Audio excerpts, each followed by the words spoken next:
Olá, pessoal. Gravando então nossa aula de fisiologia humana, continuando aqui, introdução à fisiologia humana, mostrando alguns componentes celulares importantes aí como matéria-prima para a produção de energia para a célula.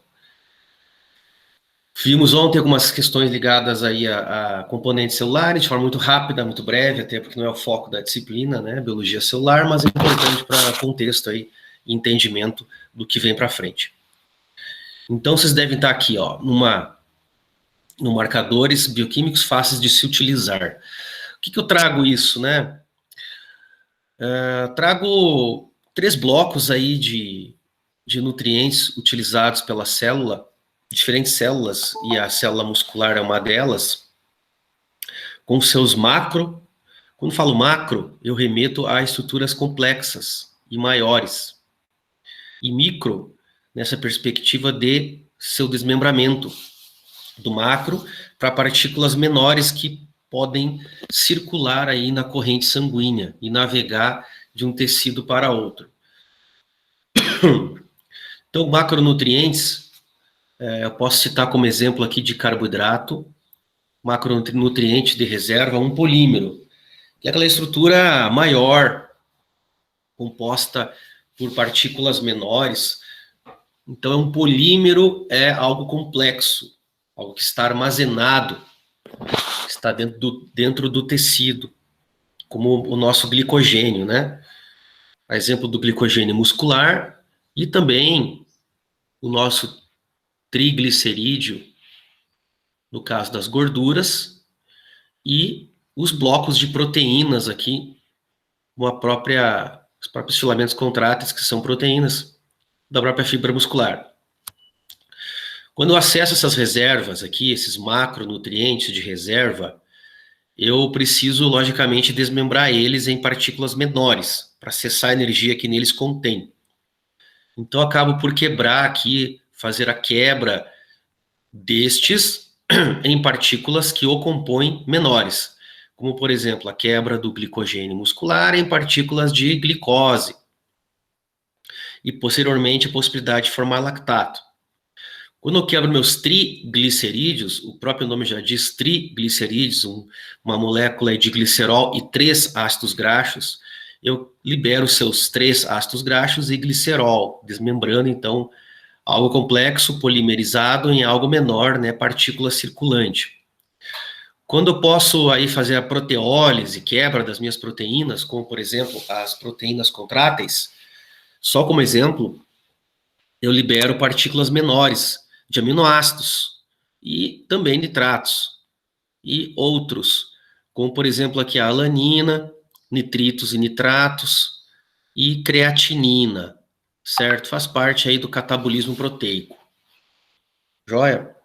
Eu vou desligar aqui o meu WhatsApp, que a turma já não preciso mais ficar em contato com vocês lá para não dar interferência aqui no nosso áudio.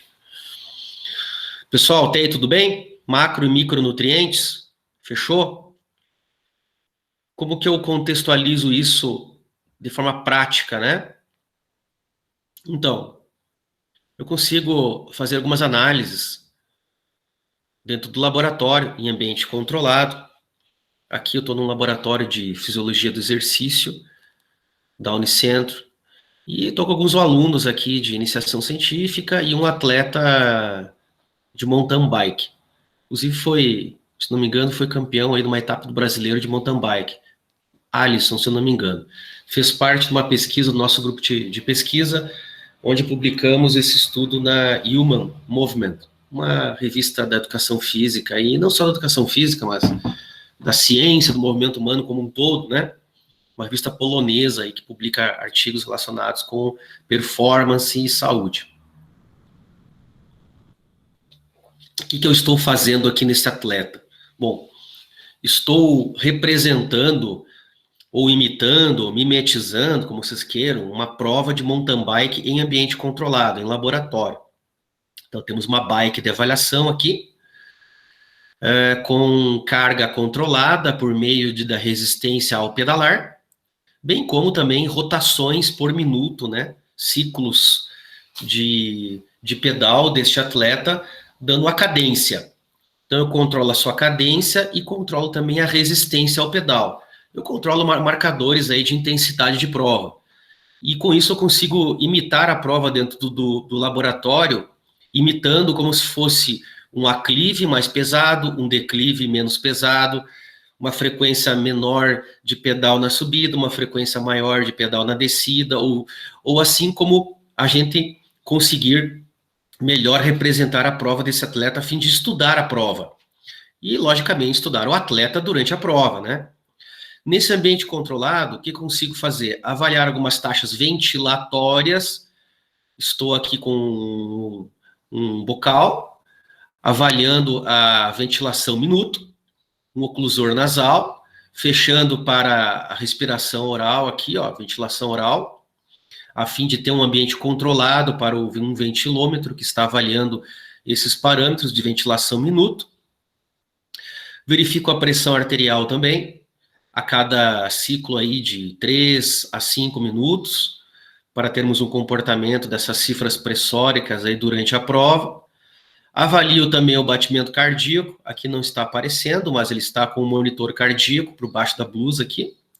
E eu estou captando o sinal por telemetria, por ondas de rádio, que traduzem as frequências de disparo, né, durante o ciclo cardíaco, e traduz essas frequências aí do ciclo cardíaco para frequência cardíaca minuto. Em frequência cardíaca minuto, a fim de que eu tenha uma curva, né? Uma curva de avaliação da resposta cardíaca frente a aquela intensidade de prova que eu estou fazendo o atleta experimentar. E, por fim, eu estou aqui fazendo uma coleta por meio de uma punção capilar, que é um pequeno acesso com uma lanceta na pontinha de um dos dedos aqui desse atleta. Poderia ser feito no lóbulo aqui inferior, na orelha também. No lobo inferior da orelha, na pontinha do dedo. É mais frequentemente utilizado na ponta do dedo, mas na orelha também, no lobo inferior aqui, também pode ser utilizado. Pode ser utilizado uma pomada vasodilatadora, a fim de termos uma coleta mais fácil de se realizar, mas durante o exercício físico, a própria irrigação já aumenta para a periferia, então fica bem fácil fazer essa coleta. Uma pequena incisão na pontinha do dedo forma uma gota de sangue de aproximadamente aí uns 50 microlitros, pouquinha coisa, uma gotinha pequenininha. E essa gotinha, então, ela é captada por uma fita reagente e colocada num aparelho multiparâmetro aí, codificado para algumas variáveis que eu queira analisar, variáveis bioquímicas. Que variáveis poderiam ser? Aquelas que eu acabei de comentar com vocês antes, aquelas que são os micronutrientes circulantes, né? Aqueles que foram desmembrados aí dos seus polímeros de armazenamento, mostrando que tipo de nutriente esse meu atleta está utilizando nesse exato momento e intensidade correspondente de prova. Então, eu consigo correlacionar aí alguma intensidade X da prova, momento X pelo tempo, pela intensidade, pela frequência cardíaca percebida, pela taxa ventilatória como resposta. Eu consigo avaliar exatamente nesse momento da prova que tipo de macronutriente energético esse atleta está usufruindo naquele momento, a fim de estudar melhores estratégias de suplementação, melhores estratégias de treino, com o objetivo de melhorar a performance dele num dado momento de prova que ele pode estar sentindo mais ou menos. Então, eu coleto aqui, por exemplo, né, por meio da punção capilar, e eu tenho uma resposta de comportamento de lactato durante a prova, a lactacidemia durante a prova, certo? Bom, aqui já tem um outro estudo que representa muito bem isso, que foi um estudo de uma aluna de pós-graduação, já há bastante tempo. Foi bem no ano que eu estava entrando na Unicentro, em 2008. Esse estudo foi realizado lá no Rio Grande do Sul, numa outra universidade que eu dava aula. Então, foi com um atleta de voleibol. esse atleta de voleibol aqui, ele foi como sujeito de pesquisa para o quê? Para a gente estudar o que era mais interessante de se realizar, né?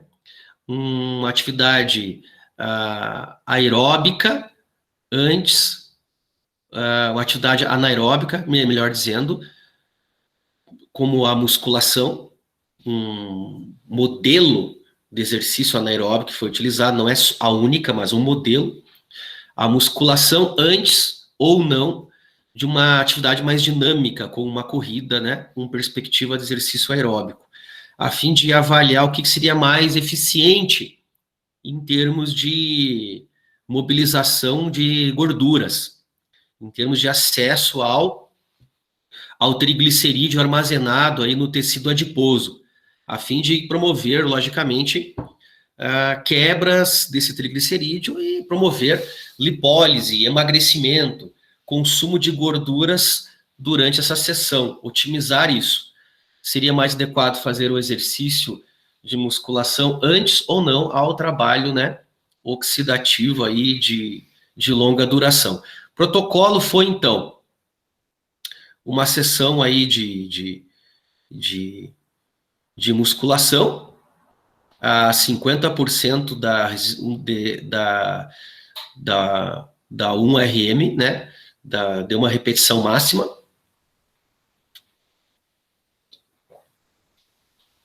Conceito esse que vocês não têm ainda, né? A não ser aqueles que já tiveram alguma experiência com isso.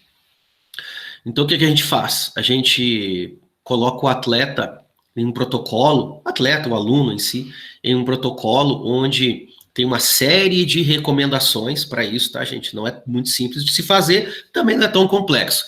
Mas a gente faz um aquecimento, faz um trabalho piramidal em termos de aumento de carga de um dado exercício, um dado aparelho, até que o nosso aluno ele consiga fazer apenas uma repetição neste dado aparelho com uma dada carga.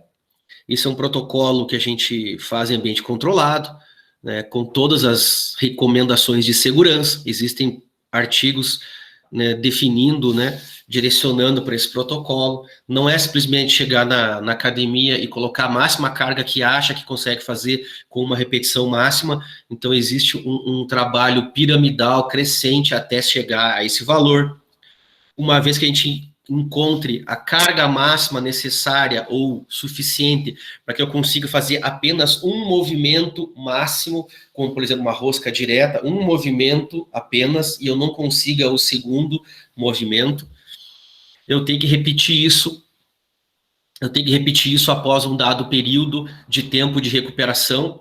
Eu dou aí um período de recuperação e repito o protocolo novamente, fazendo que o meu aluno experimente essa carga novamente, a fim de encontrar se realmente aquela carga traduz mesmo a carga necessária para que ele consiga fazer um movimento apenas ou uma repetição máxima. O que eu faço a partir daí?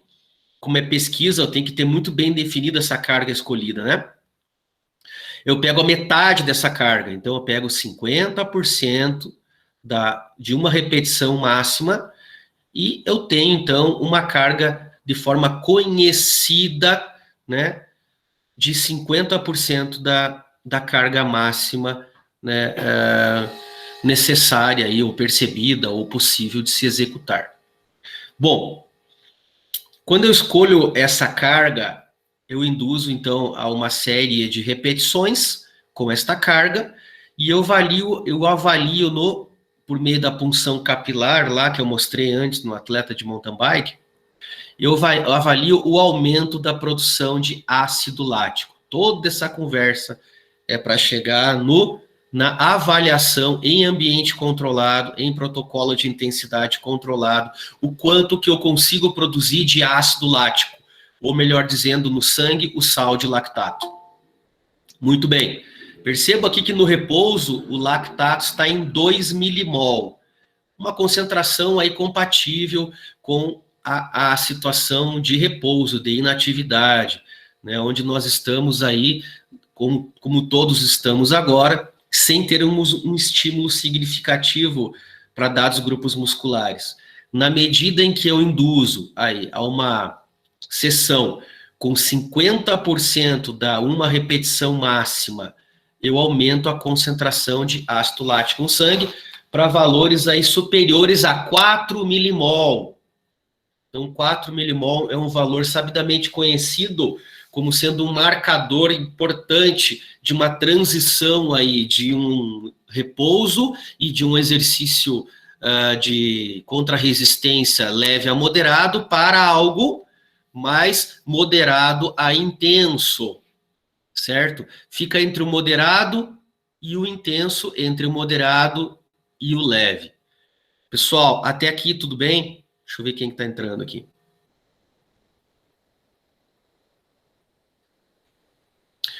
Entender em breves palavras o que significa o teste de uma repetição máxima não é obrigação da disciplina aqui, tá bom? Vocês vão aprender isso em cineantropometria, em outras disciplinas bem mais para frente. Mas é para contextualizar o estudo. Estou trazendo algo prático para a teoria. Tentar facilitar a vida de todos aí. Ou não, né? Depende. Vocês entendem o que é uma repetição máxima? A maior carga, ou a carga máxima suportada durante uma repetição máxima.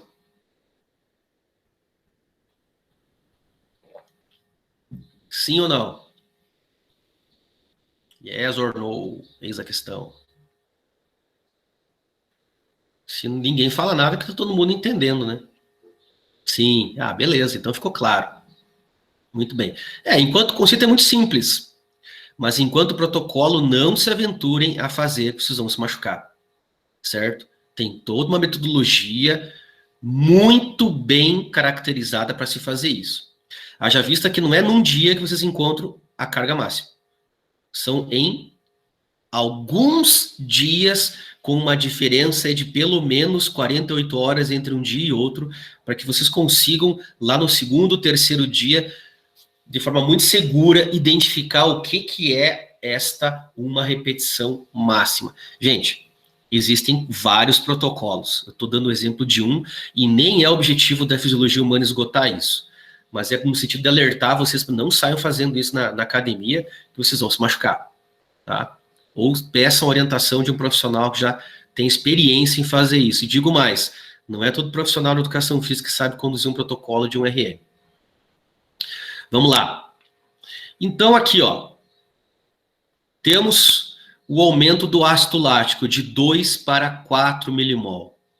Como que esse ácido lático apareceu, ou cresceu, ou aumentou de concentração na corrente sanguínea? É decorrente do que isso? Aí que vem o conceito de macro e micronutriente. Olha lá.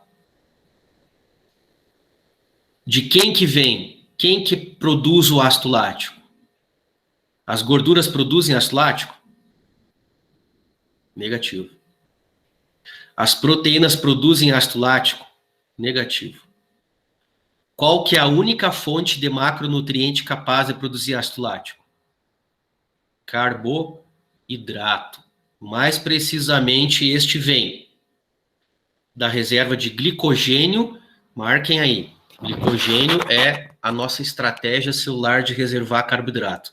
São várias glicoses ligadas umas às outras, formando blocos polímeros de carboidrato chamado glicogênio, que a gente desmembra facilmente durante uma sessão de exercício moderado para intenso, e precisa recuperar isso depois. Muito bem. Isso quer dizer o quê, pessoal? Que eu consigo monitorar, eu consigo identificar, para um dado momento de exercício, o que eu estou mobilizando mais. Se é carboidratos, por meio da avaliação do lactato circulante, que aumenta, logicamente, e não é feitiçaria, ele está vindo da quebra do glicogênio e da glicose muscular, quebra no músculo e joga para o sangue. Entenderam a jogada? Como eu não quero e não preciso fazer uma biópsia muscular, arrancar um pedaço de 200 gramas aí de tecido, 200 miligramas, desculpa, de tecido, que dá a benzer aí a ponta dessa caneta aqui, como tecido, criar uma cicatriz naquele local ali só para falar que está usando carboidrato ou não tem necessidade. Eu avalio a resposta do consumo desse carboidrato no músculo, que é a produção do seu ácido lático. Também posso avaliar a queda da glicose sanguínea, como uma forma de prevenir eventos aí de descompensação em diabéticos.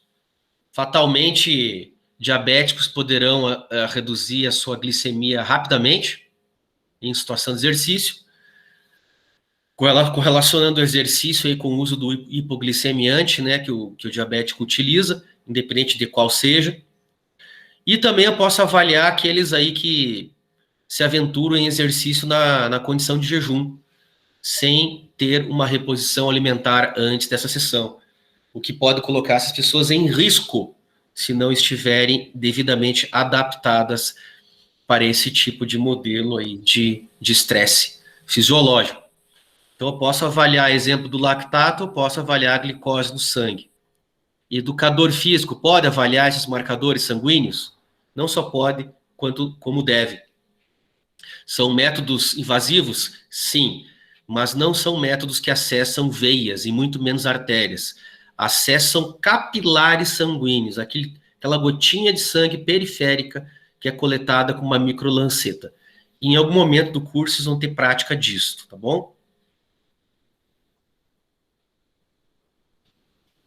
Eu posso avaliar aqui também, como estratégia de monitorar aí o momento fisiológico do exercício, em que momento o meu aluno se encontra, meu atleta se encontra, avaliando componentes, micronutrientes, melhor dizendo, decorrentes da quebra de gorduras. Quais seriam os micronutrientes decorrentes da quebra de um triglicerídeo? Triglicerídeo, 3 ácidos graxos e um glicerol. Avaliar, logicamente, os ácidos graxos que estavam compondo esse triglicerídeo e o glicerol também. Avaliar eles onde? No sangue. Sim, é possível fazer com uma punção capilar, e aqui está sendo mostrado também num outro bloco de resultados, aqui, ó, como eu consigo avaliar o glicerol. Então, aqui eu consigo avaliar o glicerol. O glicerol nas duas situações. No repouso e fazendo a musculação, que eu chamo aqui de anaeróbico, ou predominantemente anaeróbico, nunca é totalmente, sempre predominantemente, que é fazer a musculação antes da sessão dinâmica de esteira aí, que eu chamo de aeróbico, que é predominantemente aeróbico em função da sua intensidade. Vocês vão aprender isso mais à frente, em introdução à fisiologia do exercício, e depois também em outras disciplinas de prescrição, que abordam prescrição até mesmo treinamento esportivo, mais para frente. O que eu posso perceber aqui? Glicerol circulante no repouso ele está em níveis bem baixos, né? Aqui 40, 50 miligramas por decilitro. E após o exercício aí aeróbico, ele aumenta. O aeróbico ele tem uma função interessante em estimular aí a oxidação, a lipólise ou a quebra de gorduras, aumentando ela. E quando eu faço a musculação antes, que não tem tanta tradição em aumentar o consumo de gorduras durante a sessão, mas sim como resultado desta, eu consigo avaliar que fazer a musculação antes aumenta em 30% a 40% a concentração de glicerol no sangue. O que quer dizer essa concentração a mais de glicerol no sangue aí, pessoal? Quando esse micronutriente aparece no sangue. O que representa isso? Você já tem propriedade para me falar.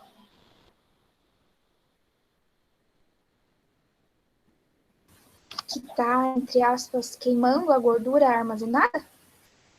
Perfeito. Que eu estou conseguindo mobilizar, é o termo correto. Queimar pode ser, A gente pode falar isso para o nosso aluno, né? Porque ele vai entender melhor, né? Agora, como vocês já são fisiologistas do exercício, eu já tenho que usar um termo mais corretinho aí, mais adequado. Tá aqui, ó. Ó. Quando eu quebro o meu macronutriente que está armazenado lá na célula adiposa, lá nos pneuzinhos que eu falo para o meu aluno, lá naquela adiposidade, lá aquela concentração de gordura armazenada no tecido subcutâneo, ali em células especializadas, que são os adipócitos. Quando eu queimo, né, termo coloquial, mobilizo ou oxido, né, ou até mesmo eu quebro, né, hidroliso essas gorduras, eu libero os seus componentes que a formavam antes, né, para o sangue, que são os seus micronutrientes, tendo aqui como microcirculantes os ácidos graxos e o glicerol. E adivinhem para onde que vai esses ácidos graxos aqui, quando eu mobilizo lá do tecido adiposo gorduroso para o sangue, para onde que vai, para onde que vão, né, esses ácidos graxos durante o exercício. E aí, para onde que vão?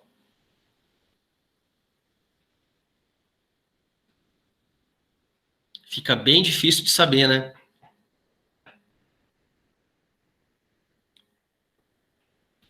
Para onde que eles vão? Do tecido adiposo, do sangue, e do sangue para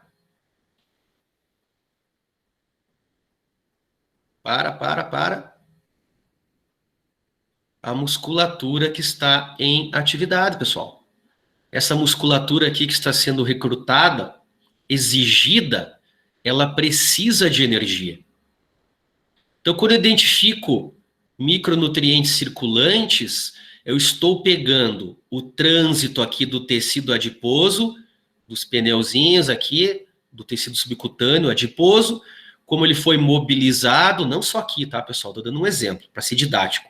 O tecido adiposo tem no tecido subcutâneo, né, uma porção inferior da nossa pele, em todo o nosso corpo.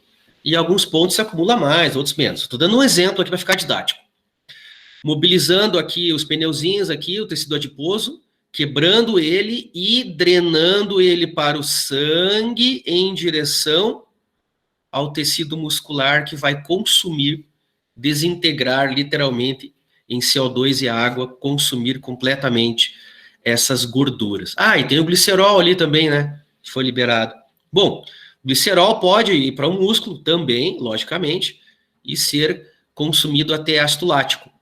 Ou ele pode ir para o fígado e virar uma nova glicose e auxiliar esse atleta durante um exercício de longa duração a manter sua glicemia estável e não ter quedas indesejadas aí que poderiam prejudicar a sua performance e até conduzir a situações de risco. Captaram a charada? Vamos de novo aqui. Então, lactato aparece como um consumo de carboidrato, bem percebido aqui no exercício muscular localizado, no caso, a nossa musculação aqui com 50% de uma repetição máxima de intensidade. Quando eu coloco esse meu atleta aqui em exercício dinâmico, percebo como esse ácido lático aqui, que estava perto de 4 milimol, ele começa a baixar. Olha lá, ó. Baixando, baixando, baixando. Ao final de 1 hora de exercício dinâmico na esteira, a uma intensidade de 40% da capacidade oxidativa máxima, vocês vão aprender isso também mais para frente no curso, que é como prescrever a intensidade correta de exercício dinâmico por meio de diferentes ferramentas. Uma delas é o consumo de oxigênio. Temos um máximo e podemos fracionar ele em algumas intensidades. Aqui está em 40%. Sabidamente, uma intensidade aí predominantemente aeróbica, certo? Então, quando eu coloco esse meu atleta em atividade aeróbica, esse ácido lático começa a desaparecer do sangue como feitiçaria. Não. Ele está sendo removido do sangue e está sendo levado para algum ponto, algum local aí, para ser consumido. Que local poderia ser este? E aí, o que vocês me dizem? Tá aqui, ó, bem bonitinha a curva, ó. Ele tava lá em cima, tá saindo da musculação, aqui no, no sinal aqui de triângulo, é quando ele estava na musculação. Ele está saindo da musculação e entrando em exercício dinâmico. Olha o que está acontecendo com o lactato. Caindo, caindo, caindo, vai até lá 2 milimol, que era a condição dele, que ele estava lá no repouso, antes da musculação. Para onde que foi esse ácido lático aí? Ficou fácil agora. O que vocês me dizem? Vamos que ele saiu daqui de cima e caiu tanto. E aí? Vocês, fisiologistas do exercício, como que interpretariam isso no atleta de vocês? Poxa vida, Alisson, você teve uma remoção de ácido lático aí, você saiu de 4 milimol e foi para 2. Isso é exercício dinâmico, após 1 hora de exercício. Como que é possível isso? Professor, como é que eu explico essa queda tão grande de ácido lático?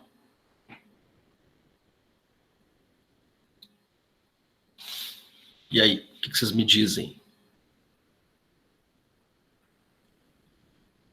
Se está caindo o ácido lático, é sinal que está sendo removido. Isso é um ponto. Isso aí, João Pedro. Isso é um ponto fático. Além do músculo estar consumindo esses ácidos láticos, eles voltam para o músculo, são removidos do sangue, voltam para o músculo, e lá eles são reaproveitados para produzir energia de novo, produzir ATP. Certo? Além do músculo recaptar ele ainda está sendo produzido em menor quantidade. Por quê? A produção em menor quantidade durante o exercício dinâmico se dá porque no dinâmico eu prefiro consumir mais gorduras e prefiro consumir o meu carboidrato, inclusive o lactato, no músculo de forma aeróbica, ao ponto de eu não produzir mais ácido lático anaerobicamente em supremacia. Então eu inverto aí. No dinâmico, eu, além de não produzir ácido lático de forma maciça, eu ainda removo ele do sangue e eu ainda usufruo do consumo de gorduras. Vou voltar lá. Tem pergunta no ar aí. Podem perguntar por áudio, porque eu estou no slide aqui e eu não consigo enxergar vocês. Então veja lá, ó. O triglicerídeo aumenta. Desculpa, o glicerol no sangue aumenta, mostrando que eu estou usando gorduras, ao mesmo passo que o ácido lático cai, mostrando que eu estou usando menos carboidratos de forma anaeróbica.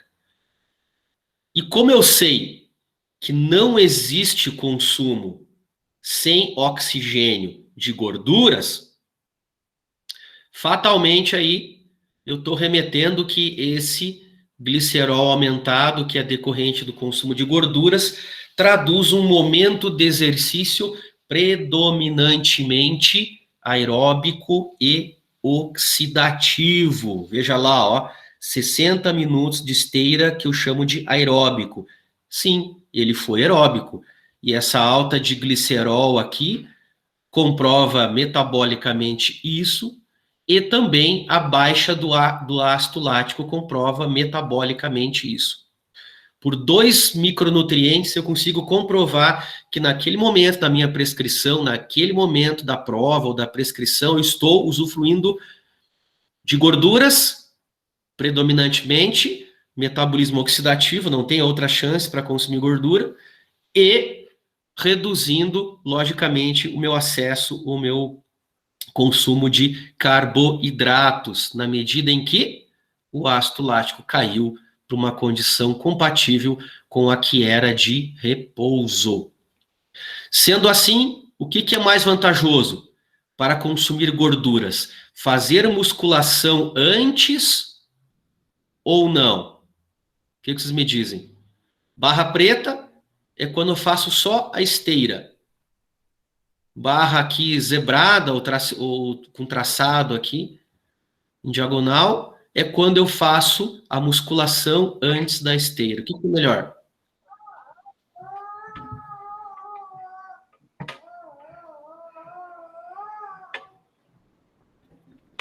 Temos um áudio aberto aí.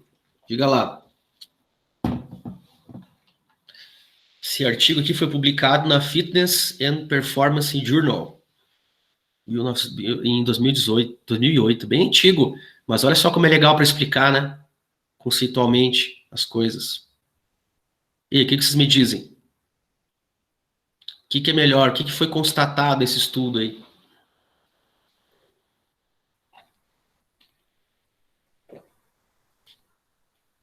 Que seria, professor, fazer o anaeróbico antes do aeróbico? Exatamente. Se o meu objetivo é trabalhar resistência muscular localizada, fortalecer minha musculatura, dar tônus muscular, e ainda assim usufruir de um melhor consumo de gorduras, promovendo inclusive maior definição, eu vou fazer sempre o anaeróbico antes, uma sessão de exercício muscular localizado antes da minha sessão posterior de esteira, que eu faço do meio da minha sessão para o final, por exemplo. Tá? Na época era muito discutido isso. O que eu faço antes? Musculação? Eu faço esteira antes, musculação depois? Era muito batido isso no ambiente de academia. Então esse estudo aí veio bem de forma muito interessante, mostrando que eu posso ter um sucesso no melhorar, né, otimizar o meu consumo de gorduras se eu fizer o exercício muscular localizado antes. Tem uma série de discussões aí em relação ao mecanismo que levou a isso, mas não vem agora discutir, não vem ao caso discutir na disciplina agora. Mas é interessante essa discussão. Então, pessoal, só um instantinho aqui.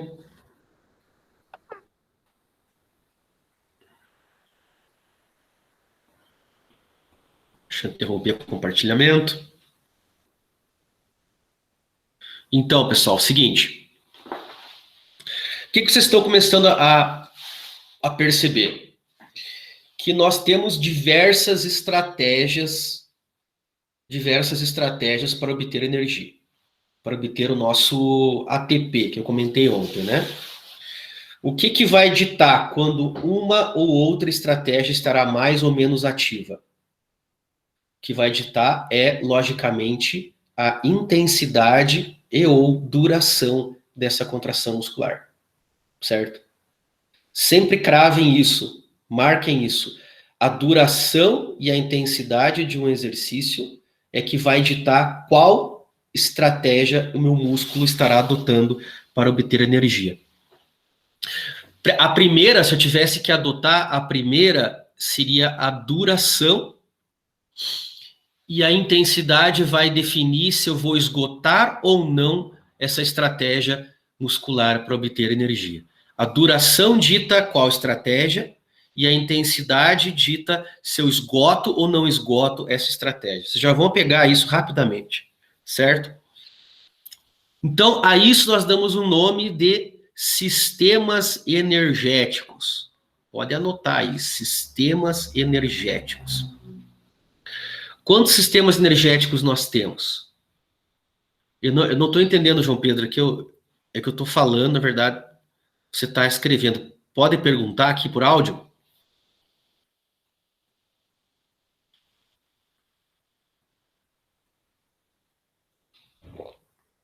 É que eu não estou acompanhando o... Professor, eu lembro uma vez que eu estava na academia, aí o instrutor eu fiz uma pergunta para o instrutor, se era melhor realizar a atividade de cardio antes ou depois da musculação. Aí ele me disse que era melhor fazer depois, porque enquanto eu estava fazendo a musculação, o meu corpo iria consumir os carboidratos que eu ingeri antes de realizar o exercício. E quando eu fosse passar para fazer o cardio, que é uma atividade que leva mais o ritmo cardíaco, meu corpo iria, como já está fadigado, iria utilizar as reservas de energia, descer as gorduras para poder fornecer energia para realizar o exercício. Está certo de afirmar? Exatamente. O que acontece aí, João? Se você fizer o cardio, ele está chamando de cardio, né? Pode ser, tem vários sinônimos, cardio, endurance, o oxidativo. O cardio é um termo que se aplica bem, que daí o aluno entende bem o que é o cardio, né? Cardioestimulador. É aquele exercício dinâmico que tem duração prolongada e sem paradas, né? Se você fizer o cardio antes, você vai dar conta do cardio. Você vai estimular o sistema cardiorrespiratório e vai dar conta. Você vai atingir esse objetivo. Só que como um efeito colateral, aquela musculatura envolvida na cardio, ou naquela fase da cardio, você vai gastar glicogênio muscular. Por quê? Porque todo o início do exercício, mesmo sendo dinâmico, mesmo ele tendo um objetivo de estimular o sistema cardiorrespiratório, cardiovascular, mesmo sendo com esse objetivo de intensidade média para baixa, todo o início do exercício é anaeróbico. Se vocês levantarem da cadeira agora e estarem caminhando bem devagar, vocês vão estar em exercício anaeróbico, certo? Parece sinistro isso, mas é verdade.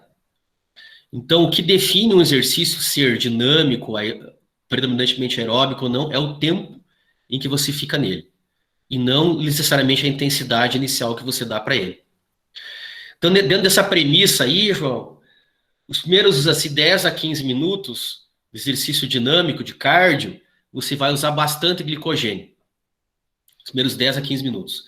Glicogênio esse que vai fazer falta depois quando você fizer um agachamento, quando você fizer um leg press, uma mesa extensora.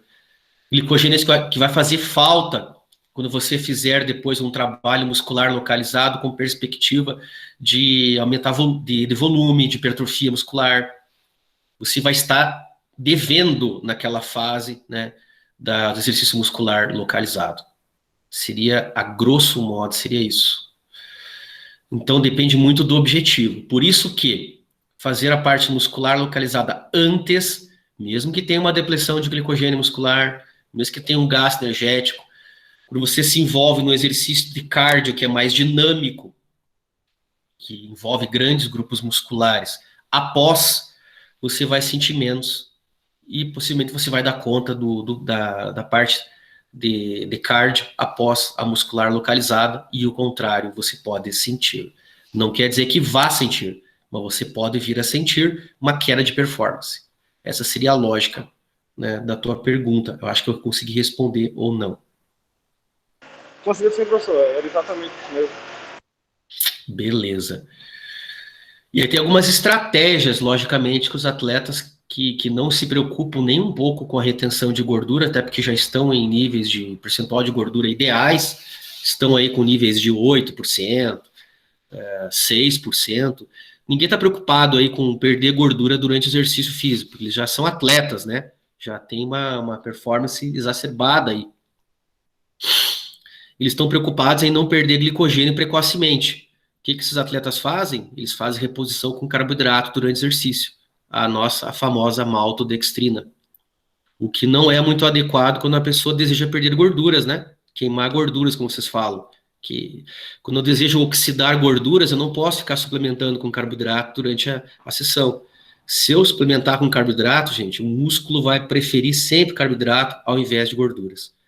Isso nós vamos aprender bastante ao longo do tempo, porque, veja bem, o carboidrato está dentro já do músculo, é acessado facilmente pelo músculo. Já as gorduras eu preciso mobilizar elas do tecido adiposo, né? Então, mobilizar a gordura é mais complexo, mais demorado, e o músculo vai preferir sempre o consumo de carboidrato, glicose, ao invés de ácidos graxos.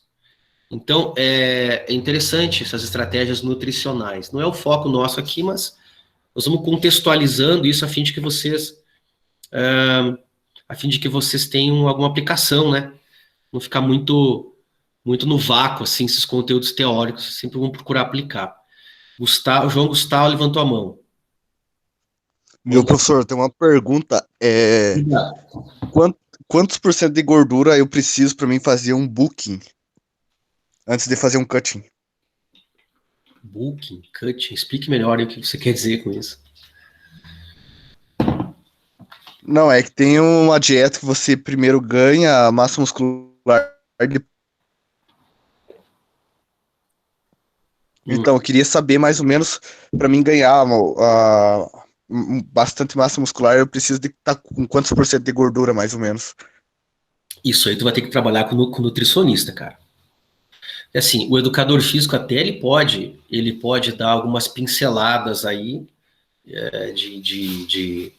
de orientação, mas quando entra nessa parte nutricional, esse é um dos maiores erros do educador físico, ele ficar interferindo em dieta e correlacionar isso com prescrição. Isso é matéria afeta nutricionista, certo? E vou te digo mais, isso varia de pessoa para pessoa, tá? Então, modalidade para modalidade, é uma matéria que tu tem que alinhar com o nutricionista junto com o educador físico, tá? E é complicado, porque daí o nutricionista, ele também tem que ser um nutricionista do esporte. Ele tem que ter uma qualificação para isso. Então, tudo que a gente começar a falar de dieta aqui, já vão estar errado, já vai estar errado.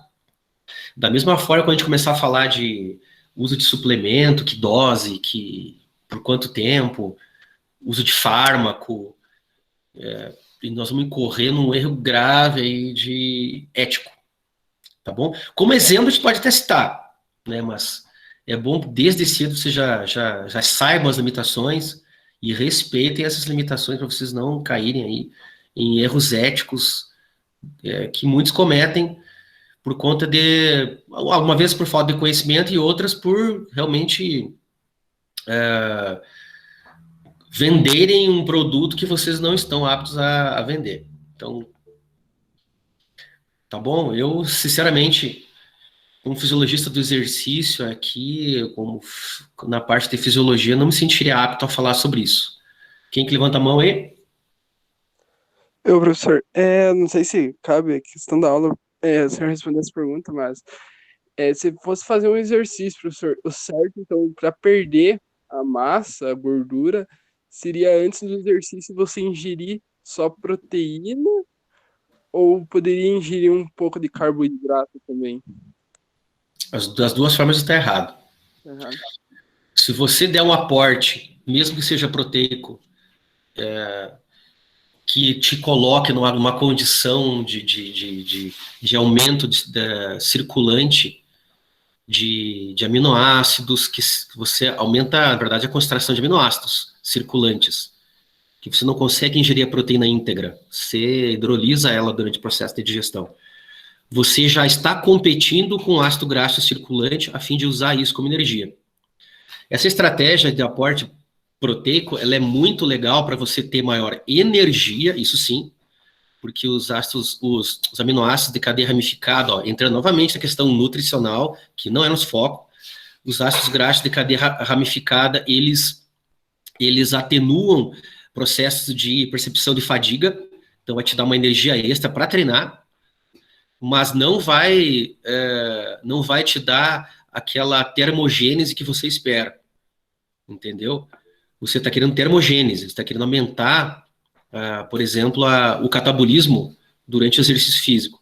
Não é a estratégia mais adequada para isso, certo? Aí nós estamos falando de coenzimas e não de aminoácidos. Mas, volto a dizer, incorrendo em erros éticos, porque o educador físico, ele não é apto e não é formado para isso. No máximo, para discutir alguma coisa juntamente com o nutricionista e o aluno. Tá bom? O que mais?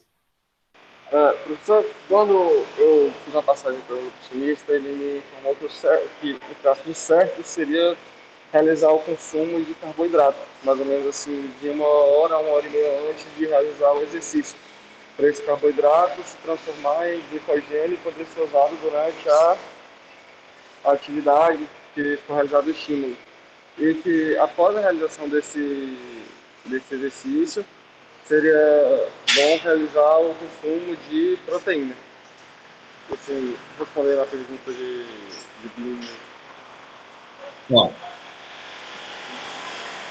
se vocês tiverem alguma informação desse tipo, vocês perguntem o seguinte: qual que é o nível de evidência científica? Nível de evidência científica. o seguinte, eu vou pedir para você fechar o áudio aí, tá? Tem bastante barulho. Deixa aberto só na hora de perguntar, beleza. Porque olha só, nós temos toda a nossa reposição alimentar, ela é sucedida de picos de insulina. Então, hormônio anabólico. Muito bem.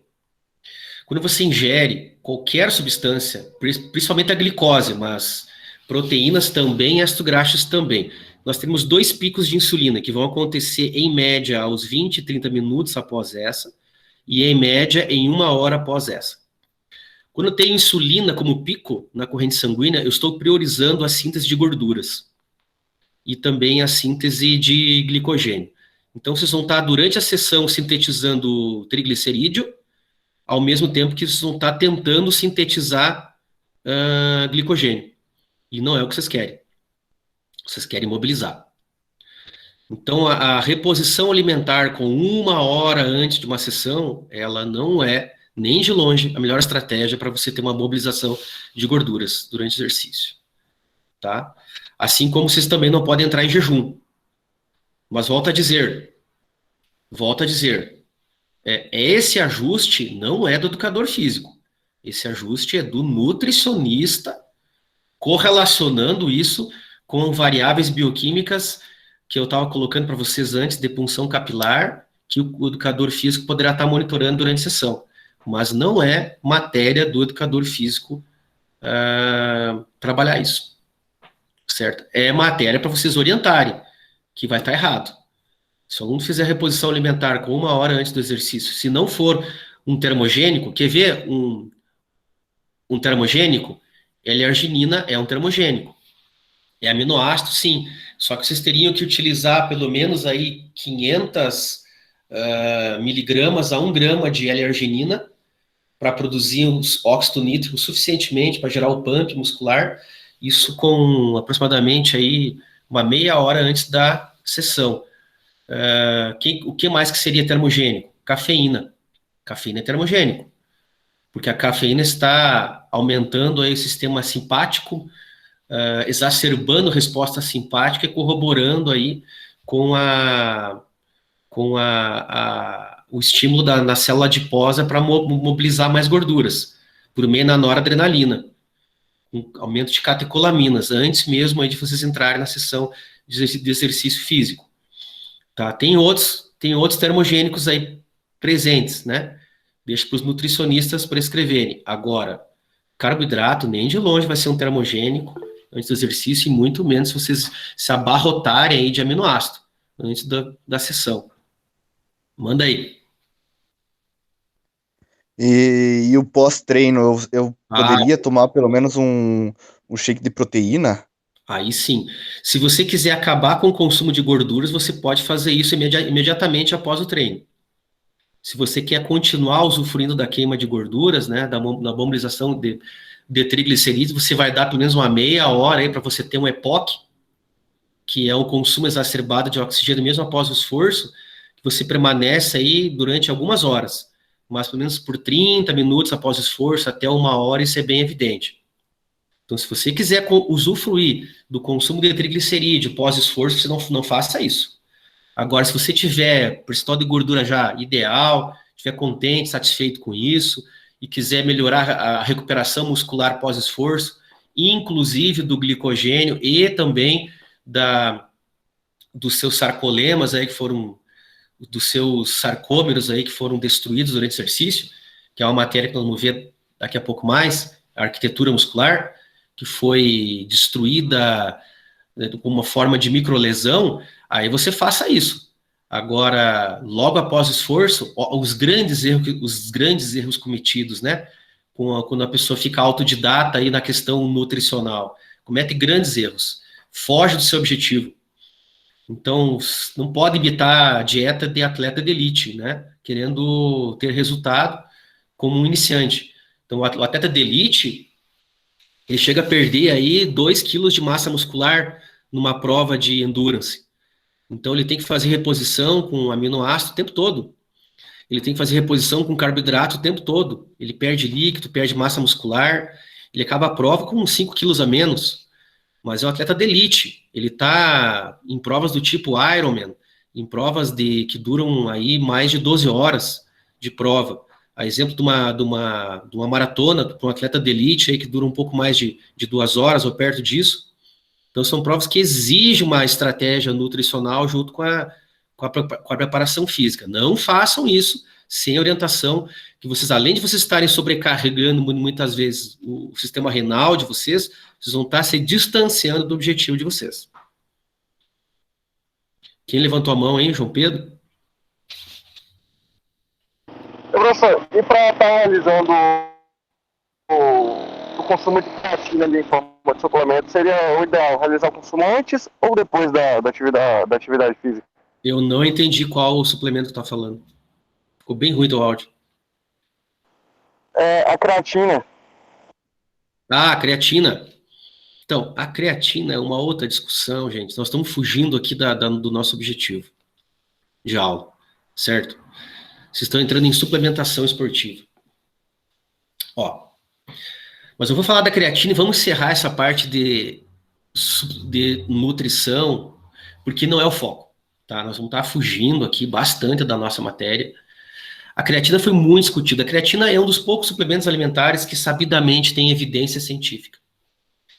Por quê? Porque ela mexe com aquela concentração da creatina fosfato, que eu comentei com vocês no músculo, tá? Mas mexe com quem? Com quem precisa de creatina fosfato. Então, se vocês não precisam de creatina fosfato, pessoal, vocês vão estar só sobrecarregando o sistema renal de vocês, porque são os rins que fazem a depuração de creatina como creatinina. Mas se vocês realmente estiverem treinando forte e realmente estiverem precisando de mais creatina fosfato, existe um modelo de choque e de manutenção da suplementação com creatina, e esse modelo aí não leva em considerações algumas questões ligadas à insuficiência renal, que é 20 gramas dia durante uma semana e manutenção aí com 5 gramas dia subsequentemente após aí as semanas que se sucedem. Isso tem evidência científica, melhora a resposta em que tipo de modalidade? Explosiva, de curta duração, modalidades que exigem poucos segundos, grande exigência em termos de resposta muscular, como, por exemplo, provas do atletismo, 100, 400 e até mesmo provas aí de acima de 400 metros, antes de 1.500, como de 800, alguma coisa assim. Mas para aqueles que estiverem participando de modalidades de endurance, nada vai ter de efeito. Só vão sobrecarregar o sistema renal de vocês.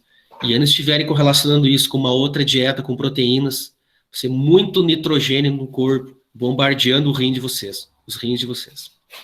Então, faça um planejamento com nutricionista, certo?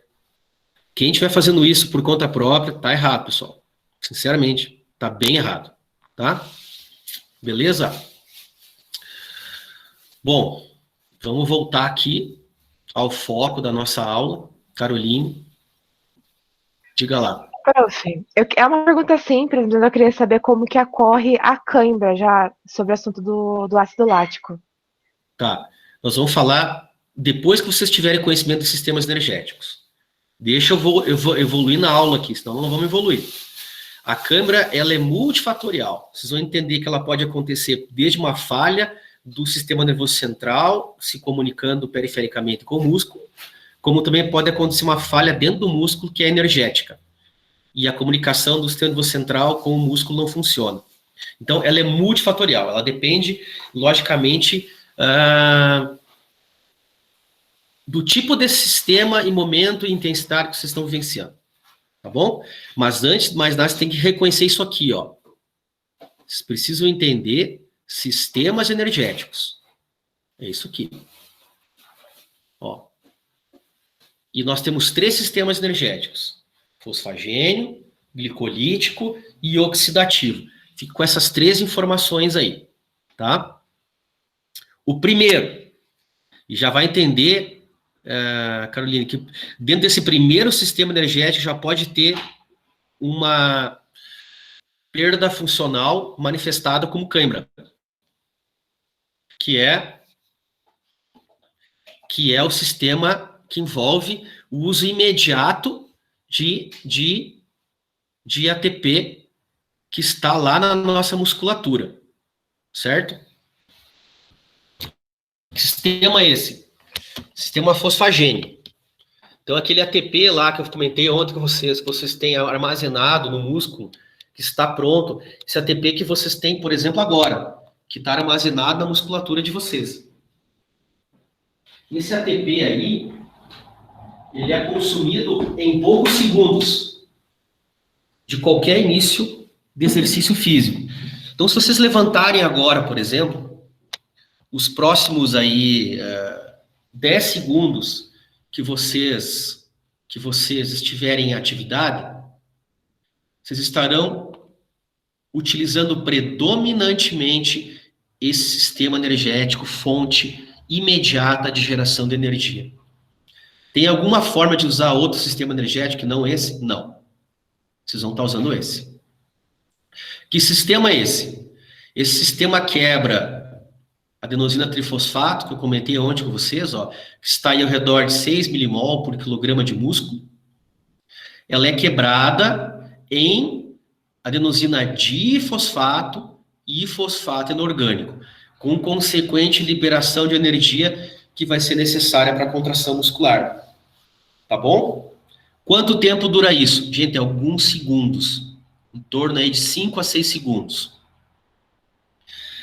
Nesse momento, adianta vocês saírem correndo, que nem disparando, né, com a máxima velocidade que vocês puderem imprimir, ou vocês saírem saindo devagarinho, caminhando vagarosamente, e vocês estariam fugindo desse sistema. Não adianta. Esse sistema é tempo dependente.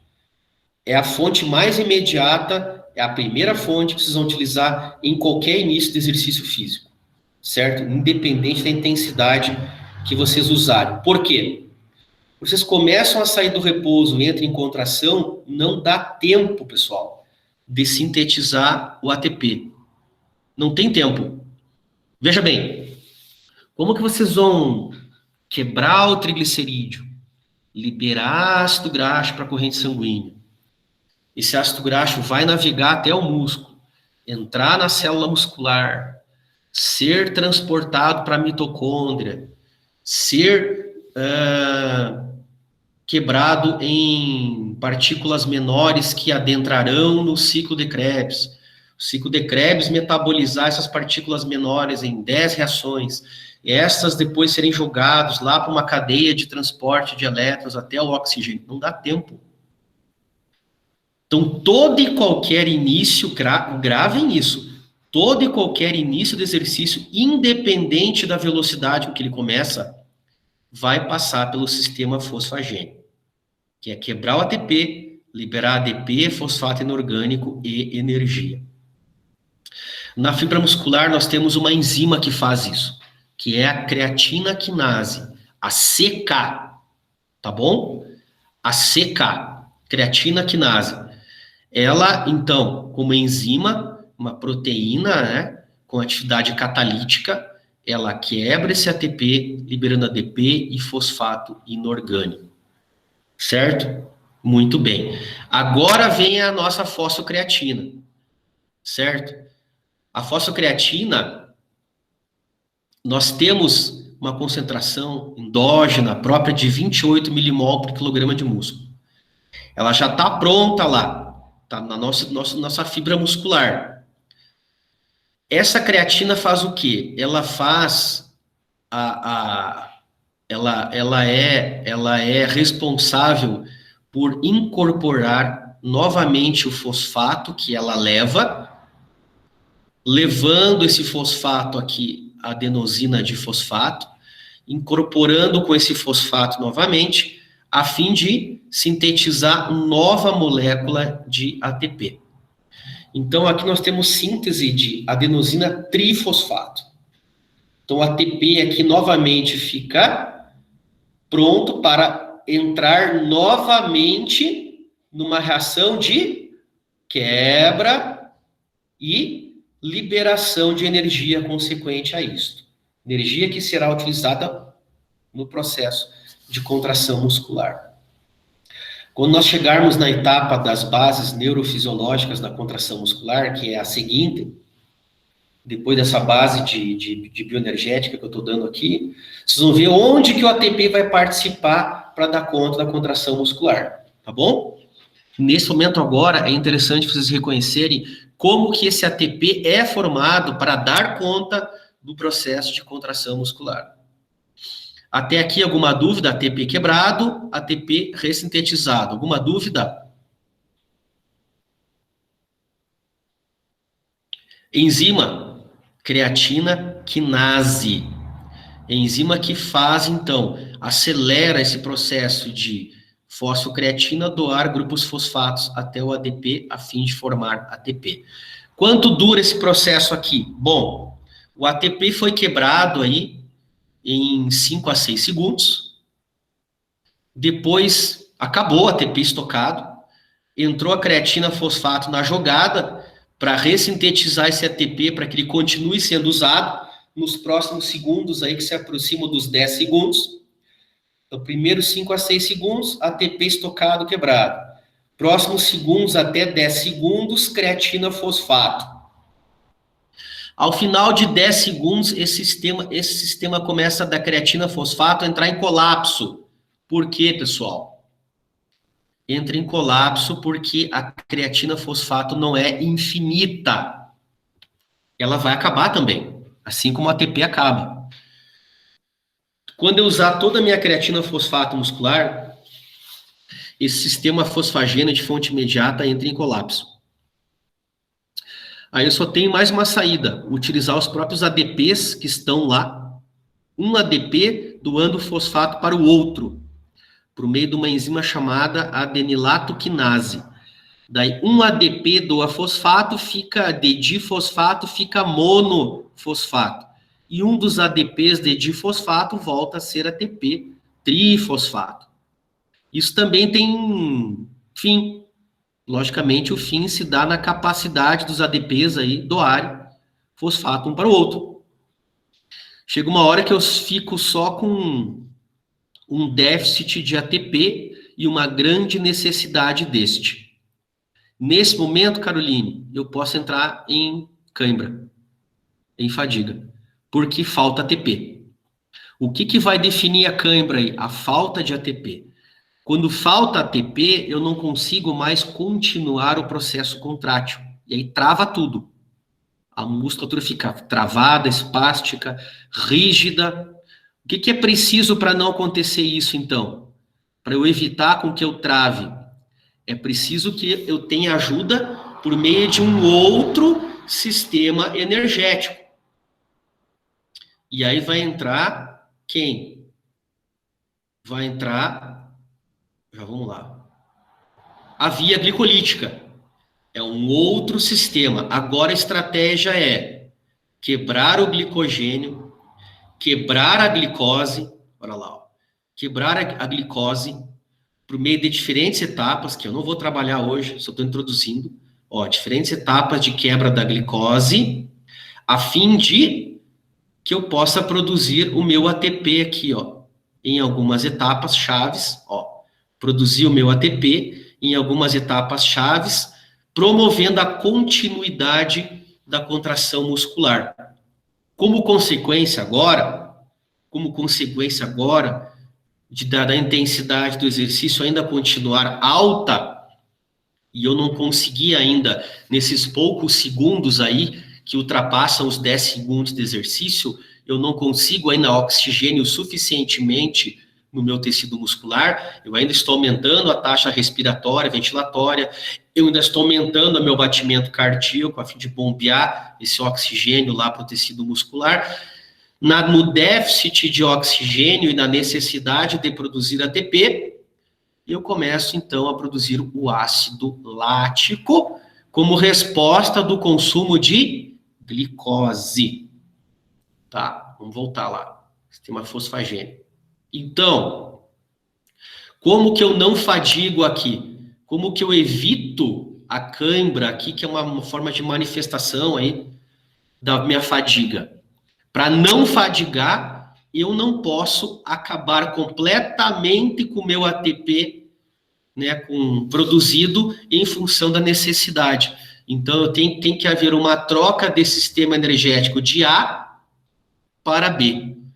E só para finalizar, como que eu consigo fazer essa troca?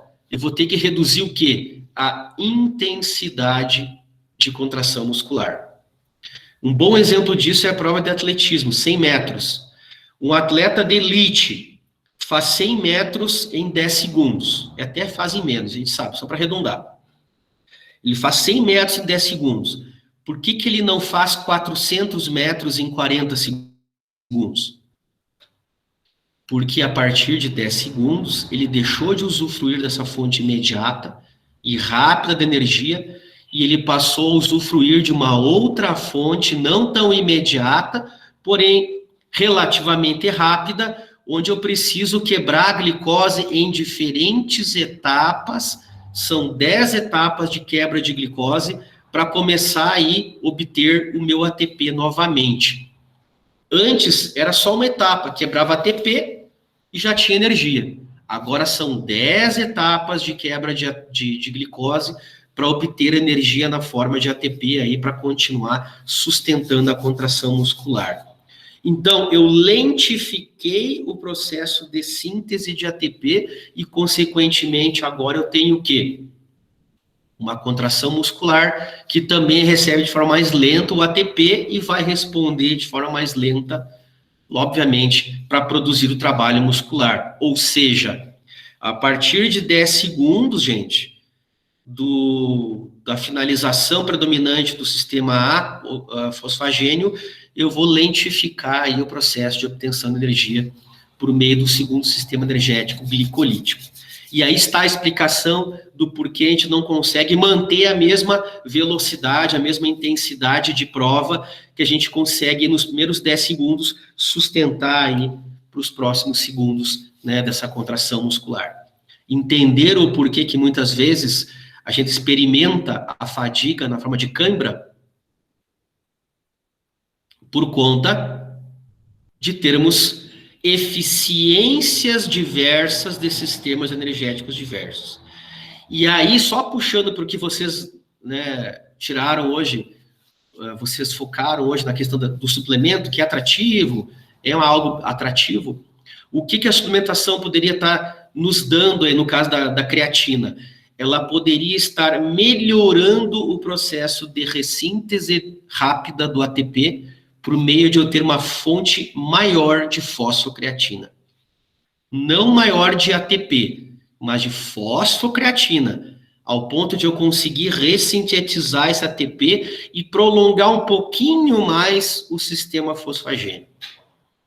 E não só isso. Durante o treino, após eu fechar aí um bloco de tiros aí, por exemplo, no atletismo, eu posso recuperar minha musculatura no período de recuperação para um próximo tiro, uma próxima etapa que eu possa vir a ter dentro desse meu treinamento, melhorando aí a qualidade de treino, tá? Beleza? Então, estamos encaminhando para o final da nossa aula aí, 12:05. Eu vou parar de gravar, tá bom? A fim de que a gente possa aí se encaminhar para os finalmente.